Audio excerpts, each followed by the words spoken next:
Terceiro bloco do nosso cenário político desta terça-feira, conversando com o vereador professor Francisco Carlos do Avante. Está aqui com a gente, já falamos sobre a Câmara Municipal, estamos falando sobre eleições. Você pode mandar sua pergunta também. Nossas redes sociais estão disponíveis para você no programa de hoje, Vanúvio. Carol, tem informação agora da Assembleia Legislativa. O deputado licenciado Kelps Lima, do Solidariedade, vai retomar o mandato na Assembleia Legislativa até o dia 10 de agosto. Longe do Legislativo Estadual desde o início de junho, o parlamentar anunciou na segunda-feira que vai antecipar em 60 dias o seu retorno à casa. Com isso, o Micael Diniz deixa o cargo e retorna à condição de suplente. Desde que assumiu a cadeira na Assembleia Legislativa aqui do Estado, o Micael Diniz colecionou polêmicas com declarações contrárias, inclusive ao movimento LGBTQIA+, e que geraram críticas nas redes sociais. Contudo, Kelps disse que o seu retorno à Assembleia não tem ligação a este fato. Em entrevista a uma rádio da capital, o deputado disse que questões relacionadas à investigação contra o Consórcio Nordeste e também a atuação da CPI Covid na casa, CPI presidida por ele, são a motivação da volta. Ele disse, abre aspas, eu posso voltar a partir de 60 dias. Esse é um dos temas que mais me fez querer voltar antes do prazo. É o arquivamento da denúncia contra a governadora Fátima Bezerra referente à investigação da compra de respiradores. Fecha aspas, disse, negando que a postura do suplente tinha sido motivo para a volta. Ele disse, inclusive, Kelps, ele erra na mão em um posicionamento ou outro, mas não acho que deva rotular pessoas por frases infelizes. Não jogo nesse time. Ele defende suas bandeiras e respeito, foi o que disse o deputado Kelps. Sem data definida para voltar à Assembleia, Kelps acredita que estará na Assembleia Legislativa entre o dia 6 ou 10 de agosto. Carol.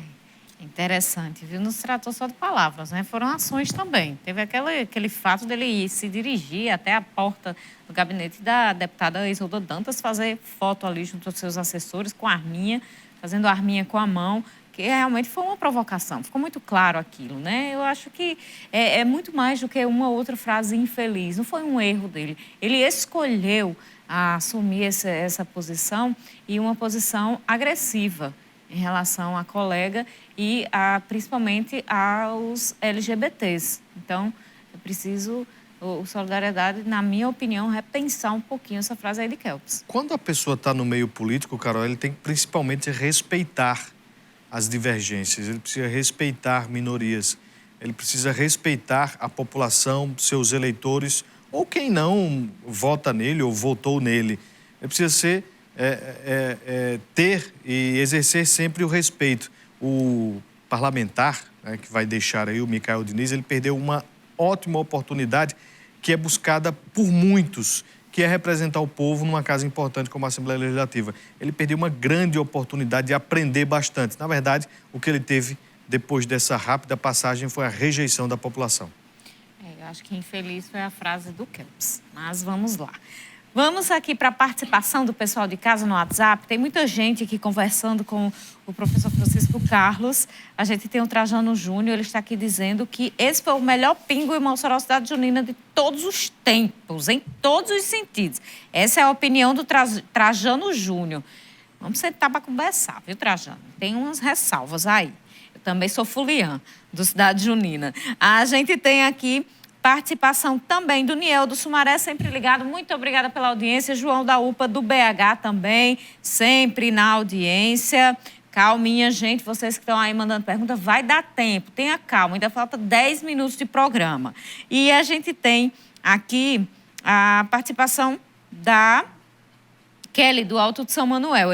Ela parabeniza pela atuação na Câmara Municipal e gostaria de saber como o vereador vê o cenário político aqui em Mossoró e quem vai apoiar. A gente já vinha falando sobre isso, mas aí eu aproveito, pego carona aqui na participação de Kelly para perguntar sobre o posicionamento do Avante, a majoritária. Ainda ficou no ar, mesmo depois da convenção, o apoio ao governo do Estado, e já existiu uma declaração, inclusive, do presidente Jorge do Rosário, de que não será votar no candidato apoiado por Alisson Bezerra. O que é que vem sido conversado e se o senhor pretende seguir a orientação do partido? O Avante, como acabo de dizer, conseguiu uma grande vitória em termos de articulação política, evidenciado na convenção partidária, montando uma chapa completa de 25 candidatos a deputado estadual, 9 candidatos a deputado federal. Está bem posicionado para o pleito deste ano de 2022. Agora começam as tratativas para a chapa majoritária, com a indicação, a direção, a sinalização que nós imaginamos se deverá se concretizar de um posicionamento do Avante pelo apoio à governadora Fátima Bezerra. E eu, como homem e como pessoa de partido, vai considerar seriamente o posicionamento do partido Avante. Né? Sou uma pessoa de grupo, sou uma pessoa de partido e eu não tenho costumado tomar decisões diferentes desse tipo de perspectiva. Vamos avaliar, com certeza, consideraremos o posicionamento do nosso partido. Está correto o Avante, não vota no partido, nos candidatos apoiados pelo prefeito Alisson Bezerra, assim como o PP, que era o meu antigo partido, a quem eu tenho também ligação, pois voto no deputado federal Beto Rosado, o deputado federal que colocou para a cidade de Mossoró 74 milhões de reais. Não existe calçamento ou asfalto na cidade de Mossoró que não tenha, de alguma forma, o trabalho de Beto Rosado. Merece a atenção, merece o respeito, o reconhecimento da cidade de Mossoró, assim como o Jorge. Então, esse é o nosso posicionamento. O senhor falou aí na majoritária para o governo do Estado. E para o Senado, existe já um apontamento? Eu ainda não percebi com clareza o direcionamento para o Senado. Essas conversas, essas tratativas estão sendo realizadas e eu acredito que nos próximos dias ou semanas o Avante deverá se pronunciar, assim também como o Progressistas. Em quem que o senhor não vota para o Senado? Eu não voto em Rogério Marinho para o Senado. Eu já tive conversas com Rafael e com Carlos Eduardo. E não tive nenhuma conversa com Rogério Marinho. Não fui procurado. Nem procurei e nem fui procurado. Então, a gente não pode considerar a possibilidade de um voto quando não existiu nenhuma conversa. A gente tem aqui a participação da Maria Alves. Ela diz que o Mossoró Cidade Junina está sendo conhecida nacionalmente. Estava assistindo De Noite com Danilo Gentili. Estava sendo entrevistado Júnior Viana, dizendo que o Mossoró Cidade Junina era o terceiro melhor São João do Brasil, depois de Caruaru e Campina Grande. Está bom de investirem mais em tudo, diz a Maria Alves. Eu acho que está bom de investir mais também na decoração, na caracterização junina do evento, não somente no palco principal da Estação das Artes, também dá uma caprichada no palco do Chuva de Bala, na decoração, voltar à antiga decoração da Cidadela, colocar uma decoração ali muito necessária também durante o evento no Memorial da Resistência, tornar o corredor cultural mais bonito para valorizar a cultura regional e não somente o palco principal, as grandes bandas e aquela questão ali da Estação das Artes, que atrai muita gente, atrai muitos turistas, é bom para a economia, mas o evento também deve servir, sim, para a valorização da nossa cultura.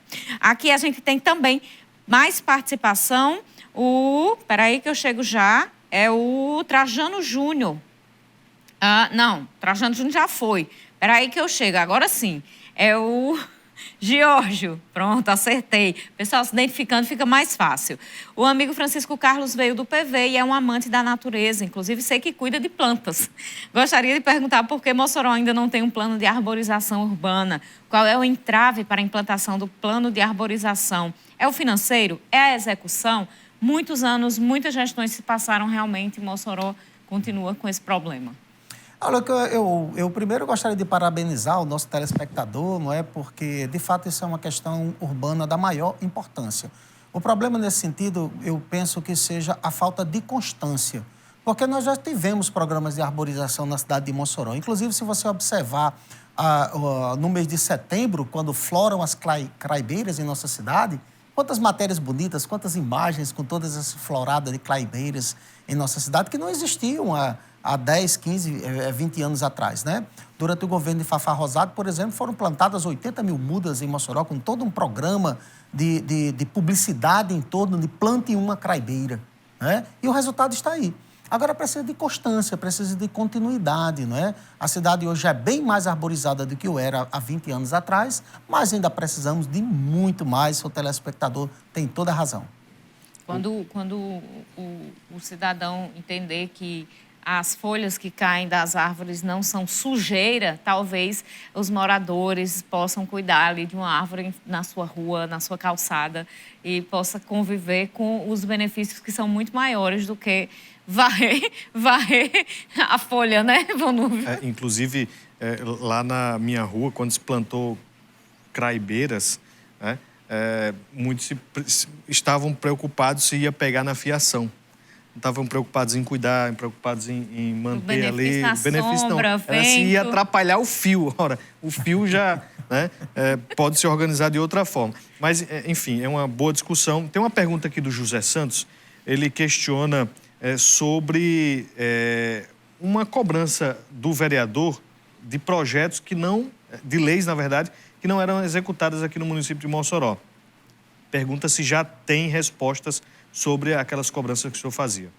Não, nós não temos resposta. Nós temos dito e vamos continuar falando bastante sobre isso. Mossoró tem mais de 100 leis aprovadas, sancionadas, publicadas no Jornal Oficial, que são simplesmente ignoradas pelo Poder Executivo Municipal. Isso é tempo perdido, recursos perdidos. A Casa Legislativa recebe em torno de 24 milhões por ano. Casa Legislativa, quer dizer, ela existe para legislar, para fiscalizar também, mas principalmente para legislar. Então, ela produz leis que simplesmente são ignoradas. Desperdício de tempo, de dinheiro e frustração de expectativas. Nós vamos continuar cobrando e lembrando esse problema. Nós temos o Dantas Rocha, do Abolição 3. Vereador Francisco Carlos, como está a fiscalização de preços de alimentos nos supermercados e o IPTU de Mossoró? Olha, sobre essa questão de fiscalização de preços nos supermercados, procede a preocupação do telespectador, porque nós estamos vivendo aí com alguns picos inflacionários esse ano, e começamos o ano com a expectativa de uma inflação de 2 dígitos, superior a 10%, isso está pesando no bolso e refletindo na mesa do trabalhador brasileiro. A expectativa agora é que essa inflação fique em torno de, se reduza, fique para 7,5%, mas a fiscalização no máximo do PROCON e dos órgãos de controle, nós não temos acompanhamento público direto sobre os preços, esse tipo de intervenção. A outra pergunta, Carol, que ele fez... Além fiscalização ao IPTU. Sobre essa questão do IPTU, não é? Nós temos um problema no IPTU. Muitas obras estão sendo realizadas na cidade de Mossoró e com recursos do Finisa, por exemplo, e se diz que são recursos do IPTU, que é o recurso que não é utilizado, indicado no momento de licitar a obra, não é? A gente precisa ver com mais clareza para onde está indo os recursos do IPTU na cidade de Mossoró. E temos mais eficiência, menor burocracia e mais facilidade para o contribuinte. Nosso tempo já está quase no final. O Constantino do Abolição 3 está aqui dizendo, eu acho uma opinião, que a festa junina foi muito tranquila. Em relação à segurança, foi sim. Realmente foi muito boa, foi muito segura neste aspecto.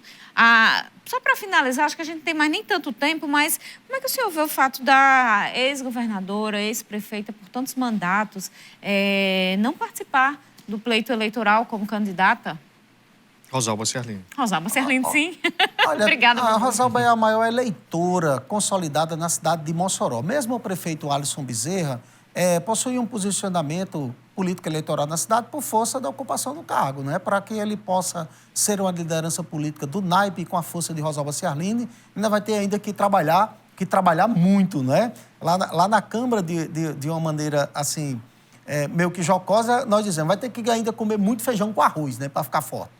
Mas essa decisão, certamente, quem melhor pode explicar é a própria ex-governadora, ex-senadora e ex-prefeita da cidade de Mossoró, Rosalba Ciarline. Nós lamentamos ela não participar do pleito. Se ela fosse candidata, por exemplo, a deputada estadual, certamente teria uma cadeira na Assembleia Legislativa, mas eu imagino que talvez muitos motivos tenham se direcionado para esse desfecho. E provavelmente até uma preferência, ou melhor dizendo, um objetivo traçado para garantir uma vaga na Câmara Federal como sendo mais estratégica e mais importante para o agrupamento político. Professor Francisco Carlos, vereador do Avante, muito obrigada pela conversa no programa de hoje. Eu que agradeço, Carol, Vonúvio, prezados telespectadores. Seja sempre bem-vindo. A você de casa, a gente agradece a audiência. Boa noite, até amanhã. Muito obrigada pela audiência. Amanhã a gente se encontra às 7h25 da noite ao vivo. Ótima noite e até lá.